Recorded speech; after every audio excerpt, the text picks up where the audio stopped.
Hello friends, welcome to my channel AS Education. In this class we are going to learn application based research অর্থাৎ আজ আমরা জানব application based research সম্পর্কে।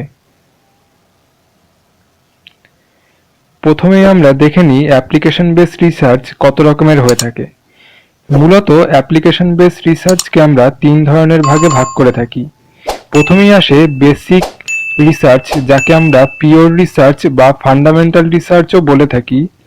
এরপরে আসে applied research এবং সবশেষে আসে অ্যাকশন রিসার্চ। চলো একে একে জেনে নিই কোনটা কি।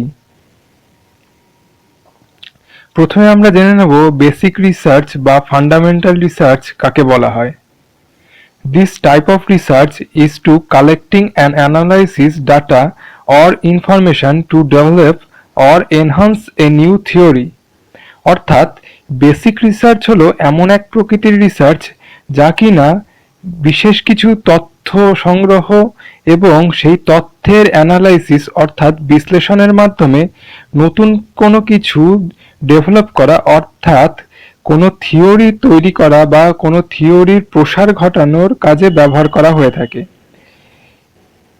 Main purpose of this research is to develop a new theory and rule. Basic বা ফান্ডামেন্টাল রিসার্চ বা পিওর রিসার্চ যাই বলি না কেন, এই ধরনের রিসার্চের মূল লক্ষ্যই হলো নতুন কোনো তথ্য বা নতুন কোনো নিয়ম অর্থাৎ রুল তৈরি করা।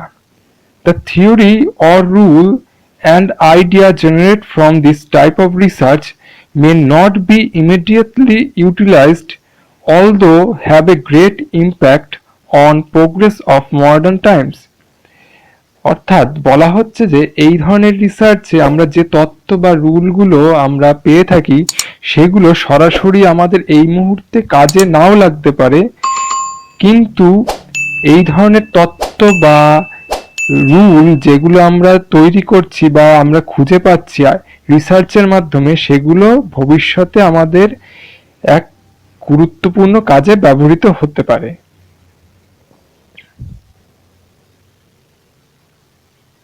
অর্থাৎ বলা হচ্ছে কি এই ধরনের রিসার্চে আমরা যে তত্ত্বগুলো পাচ্ছি বা যে রুলগুলো তৈরি করছি বা খুঁজে বের করছি সেগুলো এই মুহূর্তে কাজে না লাগলেও পরবর্তী সময়ে আমাদের সেগুলো গুরুত্বপূর্ণভাবে কাজে লাগতে পারে বা আমাদের অগ্রগতিতে তা গুরুত্বপূর্ণ প্রভাব বিস্তার করতে পারে। Basic research is an inductive in nature. অর্থাৎ বেসিক রিসার্চটা ইন্ডাকটিভ অর্থাৎ আরোহী প্রকৃতির হয়ে থাকে এবং it is also qualitative in nature, অর্থাৎ এটি গুণগত প্রকৃতির।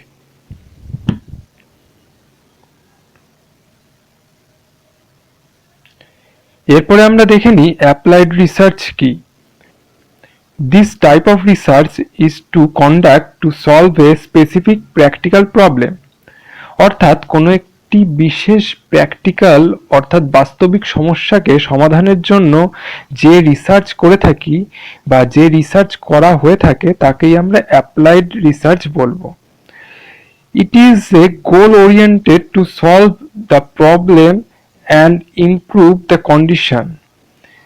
অ্যাপ্লাইড রিসার্চ যেহেতু একটি স্পেসিফিক প্র্যাকটিক্যাল প্রবলেম সলভ করার জন্য করা হয়ে থাকে, তাই বলা যায় যে এটি কোনো বিশেষ পরিস্থিতিকে সমাধানের জন্যই করা হয়ে থাকে। অ্যাপ্লাইড রিসার্চ ডিডাকটিভ প্রকৃতির হয়ে থাকে, অর্থাৎ deductive in nature and also quantitative in nature, অর্থাৎ এখানে গুণগত মানের থেকে পরিমাণগত মানটাই বেশি গুরুত্বপূর্ণ। অর্থাৎ এখানে একটি পার্টিকুলার সমস্যা সমাধানের উপরই জোর দেওয়া হয়। এরপর আমরা দেখে নেব অ্যাকশন রিসার্চ কি। It is a type of applied research, A scientific approach to solve the current practical problem immediately. অর্থাৎ অ্যাকশন রিসার্চ কিন্তু অ্যাপ্লাইড রিসার্চেরই একটি বিশেষ ভাগ, যেখানে সায়েন্টিফিক অ্যাপ্রোচ ফলো করে একটি সমসাময়িক সমস্যাকে সমাধানের চেষ্টা করা হয় তাৎক্ষণিকভাবে। অর্থাৎ Action research tries to improve present condition of a particular case. এখানে বলা হচ্ছে অ্যাকশন রিসার্চ কোনো একটি প্রেজেন্ট কন্ডিশন বা বর্তমানে যে সমস্যা দেখা দিচ্ছে সেটির সমাধানের জন্য করা হয়ে থাকে, অর্থাৎ সেই সমাধান সূত্র খুঁজে বের করার জন্যই অ্যাকশন রিসার্চ আমরা করে থাকি। এটি কোনো ইনস্টিটিউশন বা অফিসে যে তাৎক্ষণিক সমস্যার সৃষ্টি হয়েছে বা কোনো সমস্যা দেখা যাচ্ছে তার সমাধান সূত্র খুঁজে বার করার জন্য করা হয়ে থাকে।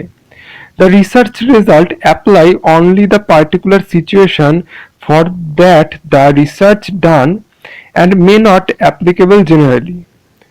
এখানে গুরুত্বপূর্ণ হলো অ্যাকশন রিসার্চ যে পরিস্থিতির জন্য করা হচ্ছে কেবলমাত্র সেই পরিস্থিতির ওপরই প্রয়োগযোগ্য, এটি সার্বিকভাবে সমস্ত পরিস্থিতির জন্য গ্রহণযোগ্য নয়। যেমন কোনো একটি ইনস্টিটিউশনের কোনো একটি সমস্যা দেখা দিয়েছে, সেটিকে সমাধান করার জন্য সেই সমাধান সূত্র খুঁজে বের করার জন্য আমরা এই অ্যাকশন রিসার্চ করে থাকি, এবং এই অ্যাকশন রিসার্চের ফলে আমরা যে ফলাফল পাবো বা সমাধান সূত্র খুঁজে পাবো তা কেবলমাত্র ওই ইনস্টিটিউশন বা অফিসের ওপরেই প্রয়োগযোগ্য এবং ওই সময়ই প্রয়োগযোগ্য। অন্য কোনো সমস্যা বা অন্য কোনো ইনস্টিটিউটে এই অ্যাকশন রিসার্চের ফলাফল সেইভাবে কোনো কাজে আসে না।